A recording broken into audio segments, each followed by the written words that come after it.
ವಾರ್ತೆಗಳಿಗೆ ಸ್ವಾಗತ. ಮೊದಲಿಗೆ ಮುಖ್ಯಾಂಶಗಳು.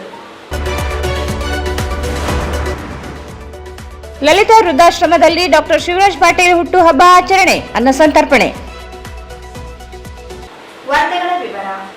ಮಾನವೀಯತೆಗೆ ಇನ್ನೊಂದು ಮುಖವೇ ಡಾಕ್ಟರ್ ಶಿವರಾಜ್ ಪಾಟೀಲ್ ಆಗಿದ್ದಾರೆ. ರಾಯಚೂರು ನಗರಕ್ಕೆ ಉತ್ತಮವಾದ ಅಭಿವೃದ್ಧಿ ಕಾರ್ಯಗಳನ್ನು ಮಾಡಿದ್ದಾರೆ ಎಂದು ನಗರಸಭೆ ಸದಸ್ಯರಾದ ಇ ಶಶಿರಾಜ್ ಹೇಳಿದರು. ಕೆಳಸ್ತರದ ವರ್ಗಗಳ ಆಶಾ ಕಿರಣ, ಜನಸಾಮಾನ್ಯರ ಧ್ವನಿ, ನೊಂದವರ ಬೆನ್ನೆಲುಬು, ಅಭಿವೃದ್ಧಿಯ ಹರಿಕಾರ, ಯುವಕರ ಸ್ಫೂರ್ತಿ, ಎಡೆದೊರೆಯ ನಾಡು. ರಾಯಚೂರಿನ ಹ್ಯಾಟ್ರಿಕ್ ಶಾಸಕರಾದ ಡಾಕ್ಟರ್ ಶಿವರಾಜ್ ಪಾಟೀಲ್ ಅವರ ಹುಟ್ಟುಹಬ್ಬವನ್ನು ಲಲಿತಾ ವೃದ್ಧಾಶ್ರಮದಲ್ಲಿ ಕೇಕ್ ಕತ್ತರಿಸುವ ಮೂಲಕ ಆಚರಿಸಲಾಯಿತು.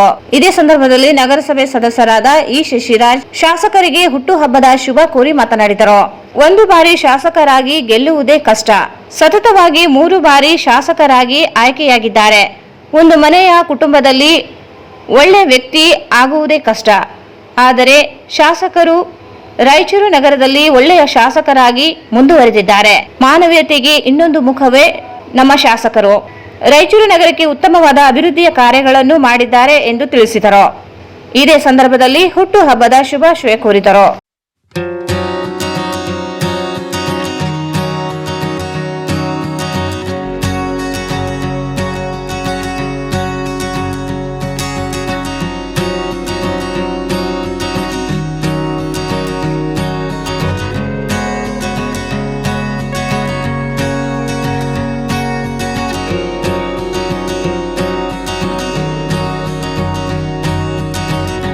ನಾಯಕರು ನೋಡ್ತೀವಿ. ಈಗ ಜನ ನಾಯಕರು ಬೇರೆ, ಜನ ಸೇವಕರು ಬೇರೆ. ಇವತ್ತು ನಾವು ಏನಾಗ್ಬಿಡುತ್ತೆ, ನಾಯಕರು ಜನನಾಯಕ ಅಂದಮೇಲೆ ಒಂದು ಲೆವೆಲ್ ಅಲ್ಲಿ ಹೋಗ್ತಾರ. ಬಟ್ ನಮ್ಮ ಡಾಕ್ಟರ್ ಶಿವರಾಜ್ ಪಾಟೀಲ್ ಒಂದು ಜನ ಸೇವಕರು, ಅವ್ರಿಗೊಂದು ಸೇವಾ ಭಾವನೆ. ಒಂದು ಸರಿ ಶಾಸಕರಾಗೋದು ಬಹಳ ಕಷ್ಟ. ಅಂತರಲ್ಲಿ ಸತತವಾಗಿ ರಾಯಚೂರು ನಗರದಲ್ಲಿ 3 ಸರಿ ಶಾಸಕರಾಗಿದ್ದಾರೆ ಅಂದ್ರೆ ಅದು ಅಷ್ಟು ಈಸಿ ಅಲ್ಲ. ಇವತ್ತು ನಾವು ಬರೇ ಮನೆಯಲ್ಲೇ ಒಂದು ಮನೆಯಲ್ಲಿ ಒಂದು ಕುಟುಂಬದಲ್ಲಿ ಒಂದು ಒಳ್ಳೆ ವ್ಯಕ್ತಿ ಆಗ್ಬೇಕನ್ನೋಂತ ಬಹಳ ಕಷ್ಟ. ಅಂತಂದ್ರೆ ನಗರದಲ್ಲಿ 3 ಸರಿ ಸತತವಾಗಿ ಎಲೆಕ್ಟ್ರಿಕ್ ಆಗಿ ಜಯಪಾಡಿಸ್ತಾರೆ. ಅವರೊಂದು ಒಳ್ಳೆತನ ಅವ್ರು ಮಾಡ್ತಕ್ಕಂಥ ಒಂದು ಅಭಿವೃದ್ಧಿ ಕಾರ್ಯಗಳ ಕಾರಣ. ಇವತ್ತು ನೀವು ನೋಡ್ತಿರ್ಬೋದು, ಮಾನವೀಯತೆಯ ಇನ್ನೊಂದು ಮುಖ ಅಂದ್ರೆ ಡಾಕ್ಟರ್ ಶಿವರಾಜ್ ಪಾಟೀಲ್ ಅವರು ತಪ್ಪಾಗ್ಲಿಕ್ಕಿಲ್ಲ. ಇವತ್ತು ನಾವು ಬಹಳ ಜನ ನೋಡ್ತೀವಿ. ಇವತ್ತೊಬ್ಬ ಜನಪ್ರತಿನಿಧಿ ಅಂದ್ರೆ ಸಹಜವಾಗಿ ರೋಡು, ಲೈಟು, ಡೆವಲಪ್ಮೆಂಟ್ಸು, ಸಮುದಾಯ ಭವನ ಇಷ್ಟು ಮಾತ್ರ ಸೀಮಿತ ಇರ್ತದೆ. ಅದನ್ನ ಡಾಕ್ಟರ್ ಶಿವರಾಜ್ ಪಾಟೀಲ್ ಅವ್ರು ಹಂಗಲ್ಲ. ಈ ಯಾವುದೇ ಒಂದು ಟೈಮಲ್ಲಿ ಏನೋ ಒಂದು ಸಮಸ್ಯೆ ಇತ್ತು, ಒಂದು ಕಿಡ್ನಿ ಸಮಸ್ಯೆ ಇತ್ತು, ಲಿವರ್ ಸಮಸ್ಯೆ ಇತ್ತು ಅಂದ್ರೆ ಅವರೇ ಖುದ್ದಾಗಿ ಡಯಾಗ್ನೋಸ್ ಮಾಡಿ ನೀವು ಎಲ್ಲಿಗೆ ಹೋಗ್ಬೇಕು, ಯಾವ ಹಾಸ್ಪಿಟಲ್ಗೆ ಹೋಗ್ಬೇಕು, ಬೆಂಗಳೂರು ಯಾವ ಡಾಕ್ಟರ್ ಸಂಪರ್ಕ ಬರೋದಂತ ಮಾಡಿ ಉಚಿತವಾಗಿ ಇವತ್ತು ಚಿಕಿತ್ಸೆ ಕೊಟ್ಟು 100 ಜನ ಏನು 1000 ಅಂಚೆ ಇರ್ತಕ್ಕಂಥವ್ರು ಇವತ್ತು 5 ವರ್ಷ 10 ವರ್ಷ ಜೀವಂತವಾಗಿರ್ಬೇಕಂದ್ರೆ ಅದಕ್ಕೆ ಕಾರಣ ಯಾರಾದ್ರೂ ಡಾಕ್ಟರ್ ಎಸ್ ಶಿವರಾಜ್ ಪಾಟೀಲ್ ಅವರು. ಹಾಗಾಗಿ ಇವತ್ತು ಬಹಳಷ್ಟು ಜನ ಇವತ್ತು ಮೊದಲು ಏನಾಗಿತ್ತಂದ್ರೆ ಒಂದು ಲೀಡರ್ಸ್ ಏನಾಯ್ತಾಗಿತ್ತು ಅಂದ್ರೆ ಸುಮ್ಮನೆ ಒಂದು ಅವ್ರ ತಮ್ಮ ವೈಯಕ್ತಿಕ ಅವ್ರ ಕುಟುಂಬಕ್ಕೆ ಮಾತ್ರ ಸೀಮಿತ ಇರ್ತಕ್ಕಂಥ ರಾಜಕಾರಣದಲ್ಲಿ ಯಾವಾಗ ಎಸ್ ಶಿವರಾಜ್ ಪಾಟೀಲ್ ಅವರು ರಾಜಕಾರಣದಲ್ಲಿ ಬಂದ್ರು, ಅವರಿಂದ ಬಹಳಷ್ಟು ಯುವಕರು ಇವತ್ತ ಸಮಾಜದ ಮುಖ್ಯವಾಹಿನಿಯಲ್ಲಿ ಬರ್ತಕ್ಕಂಥ ಕೆಲಸ ಏನಾದ್ರು ಆಗಿದ್ರೆ ಶಿವರಾಜ್ ಪಾಟೀಲ್ ಉಂಟಾಗ್ಯದ. ಇವತ್ತು ನೋಡ್ರಿ, ನಾವು ಸುಮಾರು ಜನ, ನಾನು ಕೂಡ ಈಗ ಡಾಕ್ಟರ್ ಸಾಹೇಬ್ 8 ಜೊತೆಯಲ್ಲಿದ್ದೀನಿ. ಅವರು ಎಂತ ಒಂದು ಮನಸ್ಸಂದ್ರೆ ನೀವು ಏನೇ ಮಾಡ್ರಿ, ಈಗ ಬಸವಣ್ಣವ್ರು ಹೇಳ್ತಾರಲ್ಲ, ಅಪಕಾರ ಮಾಡಿದ್ರೆ ಉಪಕಾರ ಮಾಡಂತ. ಎಷ್ಟೆಷ್ಟು ಏನೇನೋ ಮಾಡಿದ್ರು ಕೂಡ ಈಗ ಹೆಂಗ ನೀಲ್ಕಂಠ ಏನು ಶಿವ ಇರ್ತಾನ, ವಿಷ ಕುಡಿದು ಜೀವಿಸುವ ಶಕ್ತಿ ಹೆಂಗಿರ್ತದ, ಅವ್ರು ಕೂಡ ಅವ್ರು ಎಷ್ಟು ಒಳಗ ನೋವಿದ್ರು ಕೂಡ ಬಹಳಷ್ಟು ಜನ ಅವರು ಬಹಳ ಏನೋ ಮಾಡಿದ್ರು ಕೂಡ ಅವ್ರು ಡೈರೆಕ್ಟ್ ಆಗಿ ಒಂದು ಮಾತು ಕೂಡ ಅನ್ನಂಗಿಲ್ಲ. ಇವತ್ತೊಬ್ಬ ಅಣ್ಣನಾಗಿ, ಒಬ್ಬ ತಂದೆಯಾಗಿ, ಇವತ್ತ ಭಾರತೀಯ ಜನತಾ ಪಕ್ಷದಲ್ಲಿ ಇವತ್ತು ನಗರದಲ್ಲಿ ಬಹಳಷ್ಟು ಯುವಕರನ್ನ ಮತ್ತು ಬಹಳಷ್ಟು ಸಂಘಟನೆಗಳನ್ನ ಎಲ್ಲರನ್ನ ಅವ್ರನ್ನ ಒಂದೇ ರೀತಿಯಾಗಿ ನೋಡುವಂತ ಒಂದು ಉತ್ತಮ ಸಮಾಜ ನಿರ್ಮಾಣ ಮಾಡೋಕ್ಕೆ ರಾಯಚೂರು ನಗರದಲ್ಲಿ ಪ್ರಾಮಾಣಿಕವಾಗಿ ಪ್ರಯತ್ನ ಮಾಡಿದ್ದಾರೆ. ಅದೇ ರೀತಿ ನಮ್ಮ ನರೇಂದ್ರ ನಾಯಕರು, ರಾಮನಾಯಕರು ಬಹಳ ಕಡಿಮೆ ಸಮಯದಲ್ಲಿ ಅವರು ನಗರದ ಅಧ್ಯಕ್ಷರಾದಾಗ ಬಹಳ ಜನ ಹೆಸರು ಬಂದಾಗ ನರೇಂದ್ರ ನಾಯಕ ಒಬ್ಬ ಉತ್ತಮ ವ್ಯಕ್ತಿ, ಒಬ್ಬ ಎಜುಕೇಟೆಡ್ ಅದಾನ, ಅವ್ರು ಏನಾದರೂ ಒಂದು ಸಮಾಜಕ್ಕೆ ಮಾಡಬಹುದು ಅಂತ ಬಂದಾಗ ನಮ್ಮ ರಾಮನಾಯಕ ಎಲ್ಲರೂ ಒಗ್ಗಟ್ಟಾಗಿ ಅವರು ಏನು ಅಧ್ಯಕ್ಷರಾದ್ಮೇಲೆ ನೀವು ನೋಡ್ತಿರ್ಬೋದು ಬಹಳಷ್ಟು ಚುನಾವಣೆಗಳಲ್ಲಿ, ಶಾಸಕರಾಗಿರ್ಬೋದು, MP ಚುನಾವಣೆಯಲ್ಲಿ ಕಂಪ್ಲೀಟ್ ಟೀಮು ಇವತ್ತು ಇಷ್ಟು ಆಡಳಿತ ಮಾಡಿದ್ದಾರೆ. ಇವತ್ತು ಏನೇನು ಮಾಡಿದಂದ್ರೆ ಏನು ಡಾಕ್ಟರ್ ಸಾಹೇಬರು ಅವ್ರ ಮೇಲೆ ವಿಶ್ವಾಸ ಇಟ್ಟಿದ್ರು, ನಮ್ಮ ರಾಮನಾಯಕ್ ಮಾನವ್ ನಾಯಕ್ ಅನ್ನೋದೆಲ್ಲರೂ ಏನೋ ಒಂದು ಮಾರ್ಗದರ್ಶನವಾಗಿ ಕೆಲಸ ಮಾಡ್ತಾ ಇದ್ದಾರೆ, ಬಹಳ ಉತ್ತಮವಾಗಿ ಕೆಲಸ ಮಾಡ್ತಾ ಇದ್ದಾರೆ. ಹಾಗಾಗಿ ನಾನು ನರೇಂದ್ರ ನಾಯಕ್ ಅವರಿಗೆ ಈ ವೇದಿಕೆ ಮುಖಾಂತರ ಅವರಿಗೆ ನಾನು ಒಂದು ಅಭಿನಂದನೆ ಹೇಳ್ತೇನೆ. ಅವ್ರಿಗೆ ಮತ್ತು ಟೀಮು ಎಲ್ಲ ತಗೊಂಡಿದ್ದಾರೆ, ಉನ್ನತ ಮಟ್ಟದ ಅವಕಾಶಗಳು ಖಂಡಿತವಾಗಿದೆ. ಯಾಕಂದ್ರೆ ನಾವು ಯಾವ್ದಾದ್ರು ಒಂದು ಒಳ್ಳೆ ಉದ್ದೇಶಕ್ಕೆ ಕೆಲಸ ಮಾಡಿದಾಗ ಅದು ಲೇಟ್ ಆಗ್ಬೋದು, ಸಕ್ಸಸ್ ಮಾತ್ರ ಖಂಡಿತ ಆಗ್ತದ. ಯಾಕಂದ್ರೆ ಇವತ್ತ ಅವರೊಂದು ಟೀಮ್ ಬಹಳ ಅಚ್ಚುಕಟ್ಟಾಗಿ ಟೀಮ್ ಬೆಳಿಗ್ಗೆಯಿಂದನೇ ನಮ್ಮ ಡಾಕ್ಟರ್ ಶಿವರಾಜ್ ಪಾಟೀಲ್ ಅವರು ಮೂರ್ನಾಲ್ಕು ಕಡೆ ಒಂದು ಊಟೋಪಾಚರಣೆ ಮಾಡ್ಬೇಕಂತ ಪ್ಲಾನ್ ಮಾಡಿದ್ದಾರೆ. ಬಹಳ ಅತ್ಯುತ್ತಮವಾದ ಆಚರಣೆ ಎಸ್ಟಿ ನಗರಗಳಲ್ಲಿ ಆಗ್ತಾ ಇದೆ. ಇದೇ ರೀತಿ ಅವರ ಅಭಿವೃದ್ಧಿ ಕಾರ್ಯಗಳು ಹಾಗೂ ಜನಪದ ಕಾರ್ಯಗಳು ಅವರು ಎಸ್ಟಿ ಘಟಕ ಆದ್ರೂ ಕೂಡ ಎಲ್ಲಾ ಸಮುದಾಯ ಹತ್ರ ಚೆನ್ನಾಗಿ ಇಟ್ಕೊಂಡು ಪ್ರತಿ ವಾರ್ಡ್ಗಳಲ್ಲಿ ಕೂಡ ಅವ್ರಿಗೆ ಆದ ಒಂದು ಟೀಮ್ ಇಟ್ಕೊಂಡು ಇವತ್ತು ಯಾವುದೇ ರೀತಿ ಒಂದು ಕಷ್ಟಕರ ಸನ್ನಿವೇಶದಲ್ಲಿ ಅವ್ರ ಕೆಲಸ ತುಂಬಾ ಅಚ್ಚುಕಟ್ಟಾಗಿ ಮಾಡ್ತಾ ಇದ್ದಾರೆ. ಹಾಗಾಗಿ ಅವ್ರಿಗೆ ಧನ್ಯವಾದ ಹೇಳ್ತಾ, ಮತ್ತೆ ಇನ್ನೊಂದ್ಸರಿ ನಮ್ಮ ಡಾಕ್ಟರ್ ಶಿವರಾಜ್ ಅವರು ಅವ್ರಿಗೆ ಏನು ಇವತ್ತು 50ನೇ ಹುಟ್ಟುಹಬ್ಬ ಇದೆ. ಅವರು ಇದೇ ರೀತಿ 100 ವರ್ಷ ಅವರಿಗೆ ಭಗವಂತ ಆರೋಗ್ಯ ಆಯುಷ್, ಅವರಿಗೆ ಅವ್ರ ಕುಟುಂಬದ ಆರೋಗ್ಯ ಆಯುಷ್ ನೀಡಿ ಅಂತ ಆಶಿಸುತ್ತಾ ಇಂದು ಒಂದು ಅಚ್ಚುಕಟ್ಟ ಕಾರ್ಯಕ್ರಮವನ್ನು ಆಯಿಸುತ್ತಾ ಎಸ್ಟಿ ಘಟಕದ ಎಲ್ಲಾ ಪದಾಧಿಕಾರಿಗಳು ರಾಮು ನಾಯಕ್ ಅಸ್ಕಿಹಾಳ್ ವಕೀಲರು ಮಾತನಾಡಿ ಶಾಸಕರಿಗೆ ಶುಭಾಶಯ ಕೋರಿದರು. ಖಾಸಿಂ ನಾಯಕ್ ಜೆಡಿಎಸ್ ಮುಖಂಡ ಮಾತನಾಡಿ ಶಾಸಕರಿಗೆ ಹುಟ್ಟುಹಬ್ಬದ ಶುಭಾಶಯ ಕೋರಿ ಮಾತನಾಡಿದರು. ಶಾಸಕರು ಈಗಾಗಲೇ ಅನ್ನ ಶಶಿರಾಜ್ ಸರ್ ಅವರೆಲ್ಲರೂ ಸಂಕ್ಷಿಪ್ತವಾಗಿ ಹೇಳಿದರು.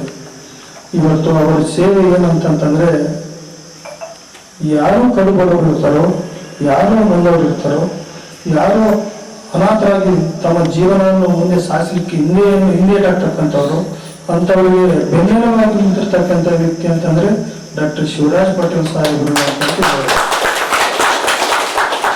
ಅದೇ ರೀತಿಯಾಗಿ ಈ ಒಂದು ನಮ್ಮ ಎಸ್ಟಿ ಸಮುದಾಯಕ್ಕೆ ಅವರು ನೀಡಿರ್ತಕ್ಕಂಥ ಕೊಡುಗೆ ಏನಿದೆ ಅಂತಂದ್ರೆ ಅದು ಬಹಳ ಒಂದು ನಾವು ಬಾಲ್ಯದ ಹೇಳದೇ ಆಗತಕ್ಕಂಥ ಒಂದು ವಿಚಾರ. ಸುಮಾರು ನಮ್ಮ ನಗರಗಳ ನರೇಂದ್ರ ನಾಯಕ್ ಇದೇ ಸಂದರ್ಭದಲ್ಲಿ ಹುಟ್ಟುಹಬ್ಬದ ಶುಭಾಶಯ ಕೋರಿ ಮಾತನಾಡಿದರು. 16,000 ಜನರ ವಾಸವಾಗಿದೆ. ಇವತ್ತು ನಮ್ಮ ಸಮುದಾಯವು ಬಹಳ ಹಿಂದುಳಿದ ಸಮುದಾಯ, ಬಹಳ ಒಂದು ಆರ್ಥಿಕ ಪರಿಸ್ಥಿತಿಯಲ್ಲಿ ಇರ್ತಕ್ಕಂಥ ಒಂದು ಸಮುದಾಯ. ಅಂತ ಸಮುದಾಯದಲ್ಲಿ 2014ರಲ್ಲಿ ಇವರು ಏನು MLAಗಳಾದ್ರು ನಮ್ಮ ಸಾಹೇಬರು ಡಾಕ್ಟರ್ ಶಿವರಾಜ್ ಪಾಟೀಲ್ ಸಾಹೇಬರು. ಅದಾದ್ಮೇಲೆ ನಮ್ಮ ಒಂದು ಜೀವನ ಶೈಲಿನೇ ಚೇಂಜ್ ಆಯಿತು. ನೇರವಾಗಿ ನೇರ ಸಾಲವನ್ನು ನೀಡತಕ್ಕಂಥದ್ದು ನಿಯಮಗಳಿಂದ ನಮಗೆ ಲೋನ್ ಎಲ್ಲಿಂದ ಬರ್ತಿತ್ತು ಏನನ್ನೋದ್ರ ಬಗ್ಗೆ ನಮ್ಗೆ ಅರಿವಿರಲಿಲ್ಲ ನಮ್ಮ ಸಮಾಜದವರು. ಅಂತ ಒಂದು ಪರಿಸ್ಥಿತಿಯಲ್ಲಿ 2014ರಿಂದ 2025-26ರವರೆಗೆ ನಮ್ಮ ಒಂದು ಸಮುದಾಯ ಒಂದು ಉತ್ತಮವಾದ ಒಂದು ಜೀವನವನ್ನು ನಡೆಸಲಿಕ್ಕೆ ಆ ಒಂದು ಧೈರ್ಯ ಸಹಾಯವನ್ನು ಬೆನ್ನೆಲುಬಾಗಿ ನಿಂತಿರ್ತಕ್ಕಂಥ ಡಾಕ್ಟರ್ ಸನ್ಮಾನ್ಯ ಶಿವರಾಜ್ ಪಾಟೀಲ್ ಸಾಹೇಬರಿಗೆ ಸಲ್ಲುತ್ತೆ ಒಂದು ವಿಚಾರ. ಸಾಕಷ್ಟು ಜನ ಇವತ್ತು ಸ್ವಯಂ ಉದ್ಯೋಗ ಗಂಗಾ ಕಲ್ಯಾಣ ಯೋಜನೆ ಸ್ವತಃ ಬೇರೆ ಬೇರೆ ಊರುಗಳಿಗೆ ಹೋಗಿ ಅಲ್ಲಿ ಒಂದು ಜೀವನವನ್ನು ವಲಸೆ ಹೋಗ್ತಕ್ಕಂಥದ್ದು, ಬೇರೆ ಬೇರೆ ಊರುಗಳಿಗೆ ಹೋಗಿ ಬೆಂಗಳೂರು, ಹೈದರಾಬಾದ್, ಮುಂಬೈಗೆ ಹೋಗಿ. ಈ ಸಂದರ್ಭದಲ್ಲಿ ಶ್ರೀನಿವಾಸ್ ನಾಯಕ್, ರಾಮು ನಾಯಕ್, ನಮ್ಮ ಶಿವರಾಜ್ ಪಾಟೀಲ್ ಸಾಹೇಬರಿಗೆ ಹೊಂದುತ್ತದೆ. ಅದೇ ರೀತಿ ಇವತ್ತು ರಾಯಚೂರು ನಗರಕ್ಕೆ ಶಾಸಕರಾಗಿದ್ದರೂ ಕೂಡ ಇವತ್ತು ಗ್ರಾಮೀಣ ಭಾಗದಲ್ಲಿ ಸಹ ಇವತ್ತು ಎಲ್ಲಾ ನಮ್ಮ ಹಳ್ಳಿಗಳಲ್ಲಿ ಸಹ ಹೆಸರುವಾಸಿಯಾಗಿರುವಂತಹ ನಮ್ಮ MLA ಸಾಹೇಬರು ಇವತ್ತು ಪ್ರತಿಯೊಂದು ಏನೇ ಇದ್ರು ಹಳ್ಳಿಯಲ್ಲಿ ಇವತ್ತು ನಾನು ಉದಾಹರಣೆಗೆ ಬಹಳಷ್ಟು ಜನ ಫೋನ್ ಮಾಡ್ತಾರೆ, ಏನಪ್ಪಾ ಅಂತಂದ್ರೆ ಕಷ್ಟದಲ್ಲಿ ಇರ್ತಕ್ಕಂಥ ಸಹಾಯ ಮಾಡಿದವರೇ ಅವರೇ ದೇವರು ಅಂತಂದು ನಾವು ತಿಳ್ಕೊಂತೀವಿ.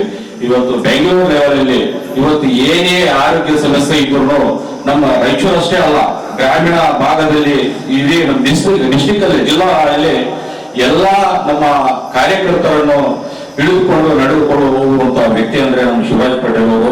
ಇವತ್ತು ಉದಾಹರಣೆಗೆ ಸಾಯುವಂತ ವ್ಯಕ್ತಿಗಳನ್ನ ಬದುಕಿಸಿಕೊಳ್ಳುವಂತಹ ವ್ಯಕ್ತಿ ನಮ್ಮ ಡಾಕ್ಟರ್ ಶಿವರಾಜ್ ಪಾಟೀಲ್ ಸಾಹೇಬರು. ಅದಕ್ಕೋಸ್ಕರ ಇವತ್ತು ಅವರಿಗೆ ಆರೋಗ್ಯ ಮತ್ತು ರಾಜಕೀಯದಲ್ಲಿ ಮುಂದಿನ ದಿನಮಾನಗಳಲ್ಲಿ ಇವತ್ತು ಹೆಚ್ಚಿನ ಐಶ್ವರ್ಯವನ್ನು ನಮ್ಮ ನಗರದ ಶಾಸಕರಾದಂತಹ ಸನ್ಮಾನ್ಯ ಶ್ರೀ ಡಾಕ್ಟರ್ ಶಿವರಾಜ್ ಪಾಟೀಲ್ ಸಾಹೇಬರ ಹುಟ್ಟುಹಬ್ಬವನ್ನು ಇಲ್ಲಿ ಆಚರಣೆ ಮಾಡೋದು ನಮ್ಮ ಒಂದು ಪುಣ್ಯ ಅಂತ ನಾವು ಭಾವಿಸ್ತಾ ಇದ್ದೀವಿ. ದೇವರು ಅವರಿಗೆ ಉತ್ತಮ ಆರೋಗ್ಯ, ಉನ್ನತ ರಾಜಕೀಯ ಮತ್ತು ಮುಂದಿನ ದಿನಗಳಲ್ಲಿ ಹ್ಯಾಟ್ರಿಕ್ ಅಲ್ಲ ಶಾಶ್ವತವಾಗಿ ಅವರು ರಾಯಚೂರಿಗೆ ಶಾಸಕರಾಗಬೇಕಂತ ಈ ಒಂದು ವೇದಿಕೆಯಿಂದ ನಾವು ಎಲ್ಲರೂ ಮೊದಲನೇದಾಗಿ ರುದ್ರ ಆಶ್ರಮದಿಂದ ಮೇಷವನ್ನು ಕೊಡೋಣ. ಮೂರನೇ ಸಲ ಅಲ್ಲ, ಶಾಶ್ವತ ಶಾಸಕರಾಗಿ ಅವರಿಗೆ ರಾಯಚೂರಿಗೆ ಇರ್ಬೇಕಂತ ನಮ್ಮ ಒಂದು ಅಪೇಕ್ಷೆ. ಯಾಕಂದ್ರೆ ನಾವು ಮಾತಿನಲ್ಲಿ ಹೇಳಿದ್ರೆ ಅದು ಸಾಲದು.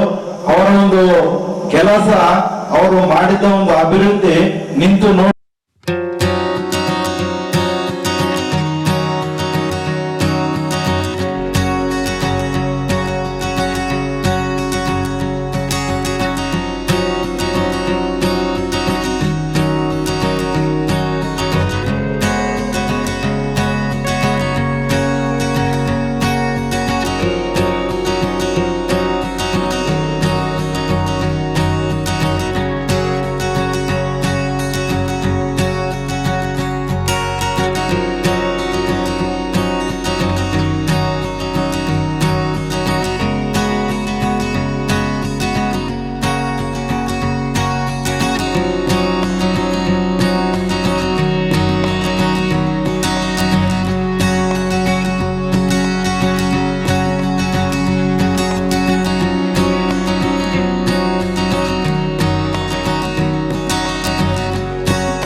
ಲಾಲಾ ನಾಯಕ್, ಮಾರಪ್ಪ ನಾಯಕ್, ರವಿ ನಾಯಕ್, ಅಂಜಿ ನಾಯಕ್, ಪ್ರಕಾಶ್ ನಾಯಕ್, ಸುರೇಶ್ ನಾಯಕ್ ಸೇರಿದಂತೆ ಇನ್ನು ಅನೇಕರು ಉಪಸ್ಥಿತರಿದ್ದರು.